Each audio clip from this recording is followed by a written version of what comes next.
નમસ્કાર કલમ યુદ્ધ સમાચારની સાથે હું છું આપની સાથે પાયલ બામભણિયા। તો જોઈએ આજના મહત્વના સમાચારમાં। બરાબર છે, બે તો આખા ગામ પંચાયત વાળા બધા ભેળા થઈ રહ્યા છે આખા ગામના। અમે કેમ કેમ કોઈ આતરો રખડ્યા છે, કોઈ ગાડી આવતી નથી અને પાછી મોકલી તમારા બે ઓર્ડર કર્યું આખા ગામની અંદર ફોન કરે ફોન ની ઉપાડતો ને બધું ઠોક નાખો ભેળા ન થતા એ રીતે અમારે બોલવાનું થાય છે। અઠવાડિયેથી આખા ગામની અંદર હેડપંપ કર્યા અમારા ગામમાં હવે પ્રશ્ન છે કેમ નહીં હેડપંપ આવ્યા અમારા ગામવાળાએ કર્યું, અમારે વાંધો છું છે એમ એ અમારે જોવાનું છે એમ। અને પ્યોર બીજેપી નો બૂથ અમે વર્ષોથી જીતાડીને લઈ નથી રહ્યા આપતા કે જી માંગ છે તો આજ સુધી અમને કેમ કે ગાડીઓ નહીં આલીનું કારણ શું કે અમારા ડોગજેર ફળિયાની કોઈ ગ્રાહકો નથી કે શું છે અમારે જાણવું છે અને કોઈ પણ માણસ આવે કે મારે હેડપંપ જોઈએ આ ડોગેર ફળિયા છે હું ફોન ઉપાડતા નથી ફોન ની ઉપાડતા ફોન ની ઉપાડતા પાણી માટે આગલી પંચાયતમાં બી નામો હતા એ લોકોને બી આ વખતે કોઈ બી ગ્રાહકનું નામ જ નથી આવતું તમારો દાન મંજૂર થઈ ગયો અને વરો તણપણ કાઢે લોકોને આ સભ્ય ઉભા રહ્યા ત્યારે સરપંચ ઉભો થયો સભ્ય વગરનો સરપંચ આ સભ્ય ઉભા રાખે વોર્ડ ની સભ્ય હું કાતર શું કરવા ઉભા રહે આજે સભ્ય તો હજી દેવું પડે કેમ તે ગાડીઓ નહીં આવી અરે લોન લેવો પડે બધા પડે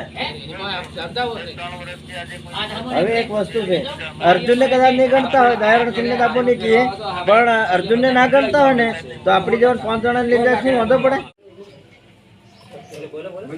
બરોબર 5 નંબરની બૂથ અને 6 નંબરની બૂથની અંદર કેમ કે પાણીનો પ્રશ્ન છે ને વોર્ડ નંબર 5 ને 6 વોર્ડ નંબર પર બહુ પાણીનો પ્રશ્ન છે। અમે સરપંચને મળ્યા એવું કે ગાડી અમને આજ આલી કાલ આલી ગાડીનો પ્રેશર પિન તૂટી ગઈ એમ કરીને અમને ગુમરાહ કરાવી અને આજ લગીને કેમ કે ટાર્ગેટ એનો પૂરો થઈ જવાથી ગાડીઓ પાછી પરત નાહી ગઈ અને અમને કોઈ ગાડી આલી નહીં। લોકોને હવે આજ લગીને સમસ્યા છે તમારા ડોગજેર ફળિયાનો કેમ કે બે વોર્ડની અંદર કેમ કે આ ગાડીઓનો ગ્રાન્ટ અમારી છે કે નથી એ અમારે જાણવું છે, બીજું કંઈ નહીં। આ મારો પ્રશ્ન છે। કલમ યુદ્ધ સમાચારની અંદર ધાનપુર તાલુકાના બોરવા ડોગજેર ફળિયાની અંદર અહીંયા જે પડતી લોકોને તકલીફ માટે આ કલમ યુદ્ધ સમાચારની ટીમ પહોંચી છે આજે બોરવા ડોગજેર ફળિયા ગામે। ત્યારે આપણે અહીંયા ઉપસ્થિત ત્યાંના નાગરિકોને પૂછ્યું કે તમને સાની પડતી તકલીફ વિશે આજે એનો ખુલાસો કરશે કે તમારે શું અહીંયા શું તકલીફ પડે છે। અમારે પાણીની પછી રસ્તાની કોઈ બી સમસ્યા પર અમારે તકલીફ પડે છે। એટલે રસ્તામાં કેવી રીતનો રસ્તો કોણ ખાઈ ગયો રસ્તો સીસી અમારે બહુ ભ્રષ્ટાચાર કરે છે આ લોકો હમણાં। એટલે કોણ ભ્રષ્ટાચાર કોણ કરે? સરપંચને પૂછે તો એ લોકો કે અમે કરી છે આ કર્યું છે કંઈ કર્યું નથી। 2.5 વર્ષ થઈ ગયા સરપંચને હમણાં। તમને તકલીફ શું પડે? તકલીફ આ રસ્તા કોઈ અમારે સીસી રોડ આવીને જો બી ખાઈ જાય છે આ લોકો। ખાઈ ગયા હાવ રોડ સીસી રોડ ખાઈ સીસી રોડ ખાઈ ગયા। તમારું શું તમને શું તકલીફ પડે એનું ઈ જ છે સાહેબ, આ લોકો કે બરાબર છે, આ કોઈ કામ જ નથી બતાડતા, એ હાલા ડુપ્લિકેટ જ બધું ખાઈ જાય। ડાયરેક્ટ ઓનલાઈન માં ખાઈ ગયા? હા ડાયરેક્ટ ખાઈ જાય, અરે બતાડતા નથી। તમારે તો કોઈ મજૂરી ચાલે છે? મજૂરી ચાલી હતી અમને દેખાડી હતી નથી, તેથી ખાઈ ડાયરેક્ટ ખાઈ જાય। તમારા મજૂર અત્યારે હાલમાં ક્યાં મજૂર કામ એ તો કાઠિયાવાડમાં થાય। કાઠિયાવાડ? હા આ કાકા શું કહેવા માંગો છો તમે? શું નામ બધા કાઠિયાવાડમાં નાખી જાય। આપણે પોપટભાઈ ઉપસ્થિત છે, શું નામ છે આપનું? સંગાડા પોપટભાઈ વીરાભાઈ।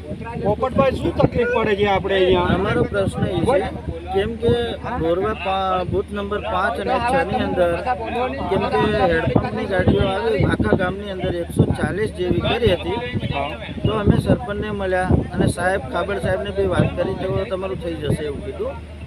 તો કેમ કે ગાડી શું થઈ જશે? અરે હેડપંપ થઈ જશે એવું હેડપંપ પછી કે આટલી ગરમી જાતી રહી તો હાવ ઠંડી આવી હાવ શું હેડપંપની શું જરૂર પડી? તમે આટલા બધા ભેળા થયા? અરે લોકોને પાણીનો પ્રશ્ન છે એના માટે ભેગા થયા છે। લોકોને કેમ કે અમારા સુધી ના આવે કેમ કે આજે એક વસ્તુ છે અમે સરપંચ જોડે આ લોકો જાય છે, સરપંચ વાયદા કરે આજે થઈ જશે કાલે થઈ જશે આવા વાયદા કરી લોકોને બિચારાને ગુમરાહ કરે। બળવંતભાઈ સરપંચ છે તો હવે કેવું કે અમને ગાડી આલવા કહી હતી, તમને નથી આપી? અમને ગાડી નહીં આપી। બીજા ભાઈ અમારા 2 બૂથની અંદર કે શું ડોગજેર ફળિયાની અંદર શું તકલીફ પડે છે તમને?